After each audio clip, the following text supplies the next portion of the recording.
मैनपुरी पहुंचे संस्कृति एवं पर्यटन मंत्री जयवीर सिंह ने दिया बड़ा बयान।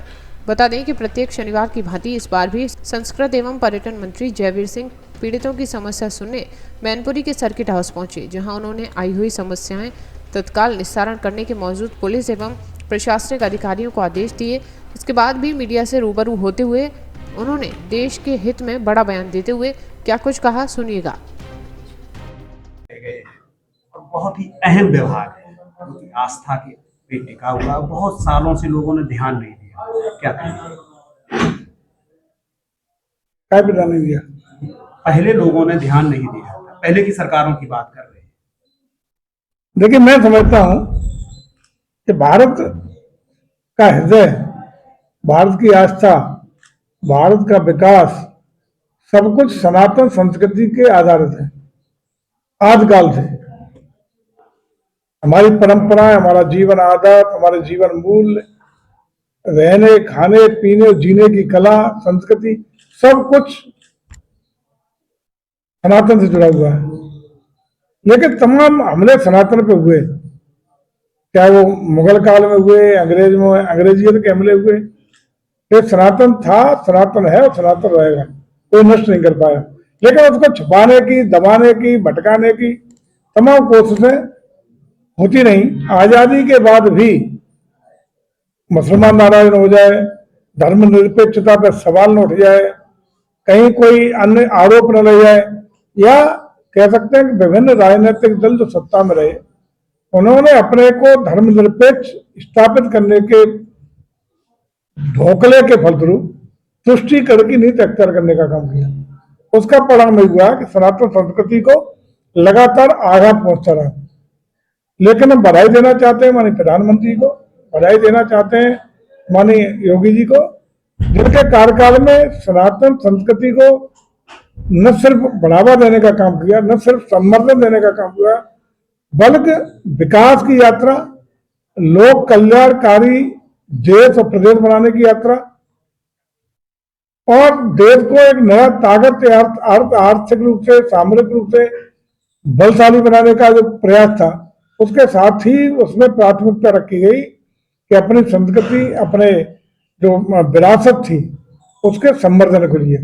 और यही एक परिणाम था कि आज 2017 में योगी जी के आने के बाद उत्तर प्रदेश में सनातन संस्कृति को लगातार बढ़ावा देने का काम हो, पर्यटन विकास का काम हो, आध्यात्मिक स्थलों को और जो भारत की संस्कृति के प्रतीकों के रूप में जो धरोहर हैं, जो सनातन विरासत हैं, उनको संवर्धित करने का काम लगातार पुरजोर तरीके से करने का काम नियोजित तरीके से हम लोग कर रहे हैं।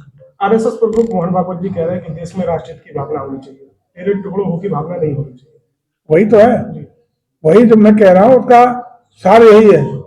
राष्ट्रहित इसी में है कि राष्ट्रीय भावनाओं का सम्मान, राष्ट्रीय अभिलाषाओं का सम्मान, राष्ट्रीय परंपराओं का सम्मान होना ही चाहिए। आज पार्लियामेंट अटैक की 24वीं वर्षी है, श्रद्धासुमन अर्पित कर रहे हैं। यही तो है, राष्ट्र विरोधी ताकतें, राष्ट्र को कमजोर करने वाली ताकतें, विघटनकारी ताकतें हमेशा भारत को कमजोर करने के लिए प्रयासरत रही। उसी का हिस्सा है सनातन को कमजोर करने का काम लगातार किया जाता रहा। ऐसे लोगों का ही परिणाम था पार्लियामेंट पर अटैक हुए, तमाम अन्य घटनाएं हुई जिसमें तमाम हमारे सपूतों ने बलिदान दे करके कीमत चुकाई। आज उसकी बरसी भी है। हम उन लोगों को जिन्होंने शहादत दी, जिन्होंने कुर्बानी दी, उनको नमन करते हैं, प्रणाम करते हैं। उसी का 24वां साल आज है, जो हम सब लोगों के लिए प्रेरणा देता है कि राष्ट्र विरोधी ताकतों को कुचलने का भी काम होना है और उनसे सावधान रहने का भी काम करना है। बिहार में जो मतदाताओं को 10,000 रुपए दिए हैं, उसके बाद लगातार विपक्ष निशाना साध रहा है। तो वहीं असम के मुख्यमंत्री ने कहा है कि अगर मुस्लिम समुदाय को 10 क्या 1-1 लाख रुपए भी दे देते तो भी वो हम लोगों को वोट नहीं करते। ये रुपया 10-10 हजार रुपया देना, यही पहले प्रश्न आपका गलत है। मतदाताओं को रुपया नहीं दिया हमने लाभार्थियों को दिया। हमने उन लोगों को दिया जो अपने को स्वयं सहायता समूह के द्वारा हमारे विभिन्न कारीगर हों, अन्य समाज के ऐसे लोग हों जो अपनी हाथों की कारीगरी से बिहार को संपन्न करना चाहते हैं, अपना छोटा छोटा कुटीर उद्योग या अन्य छोटे छोटे काम स्थापित करके देश की आर्थिक शक्ति में, आर्थिक विकास में भी योगदान करें और उनको रोजी रोटी रोजगार के अवसर मिले। उन्हीं को प्रोत्साहित करने के लिए एक योजना के तहत हम लोगों ने 10,000 रुपये सरकारी अनुदान दिया और अगर वो काम करेंगे, बैंक के साथ सामंजस्य रखेंगे, अपना लिया हुआ पैसा समय वापस करेंगे, तो आगे उनको 50,000, 1 लाख तक का रुपया देने की भी योजना उसमें शामिल है। SIR की तिथि बढ़ा दी गई है और विपक्ष के लोग आरोप लगा रहे हैं कि एक विधानसभा पर 65,000 तो जो गलत कटेंगे, 65 कटेंगे, 65,000 कटेंगे। जो अवैध मतदाता है, 3 जगह मतदाता है, मरा हुआ मतदाता है या घुसपैठिया मतदाता है या अन्य इस तरह के मतदाता है जो अवैध रूप से आप ही देख रहे होंगे, एक ही मतदाता शहर में वोट बना हुआ है, गांव में वोट बना हुआ है, 4 जगह वोट बना हुआ, 200 कटेंगे। मरे हुए वोट 20 साल हो गए, मरे हुए आज तक वोट चल रहा है, कटेंगे। ऐसे लोग जो पलायन करके चले गए, कहीं अन्य स्टेटों में उनके वोट कट रहा है। तो इस तरह के जो अवैध मतदाता है वो किसी भी स्थिति में मतदाता सूची से हटेंगे और जो वास्तविक मतदाता है उनका नाम जोड़ने का काम हो रहा है। यानी कह सकते हैं एक लाइन में, मतदाता सूची का शुद्धिकरण का काम पूरी पारदर्शिता, गुणवत्ता और ईमानदारी से करने का काम भारत निर्वाचन आयोग के द्वारा कराया जा रहा है। बीजेपी प्रदेश अध्यक्ष के चुनाव को लेकर बड़ा गर्मा गर्मी है, पूरा राजनीतिक माहौल हलचल है। हलचल का है, मतलब कल आपको आज नामांकन हो रहा है, कल आपको विधिवत उसका जलसा दिखाई पड़ेगा। अमित शाह जी कह रहे थे कि कोई व्यक्ति जो आएंगे यहाँ पर बहुत समझदार होंगे। निश्चित रूप से हमारी पार्टी बहुत सूझबूझ से चिंतन मंथन करके ही कोई निर्णय लेती है।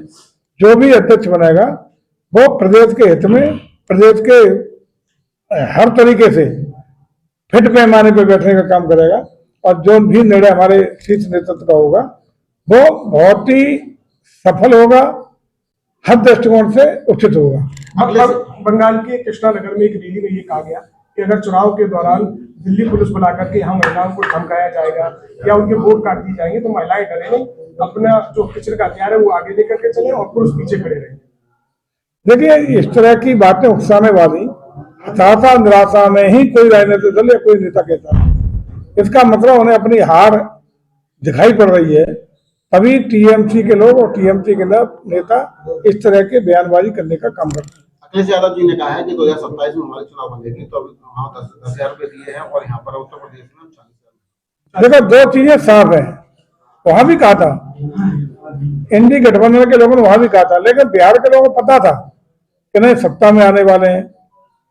दूसरा ये भी पता है सबको कि बिहार में 20 साल बाद भी लालू जी का जंगल राज बिहार के मतदाता नहीं भूले और उनके खिलाफ वोट किया। उत्तर प्रदेश में 10 ही साल हुए हैं 17 को।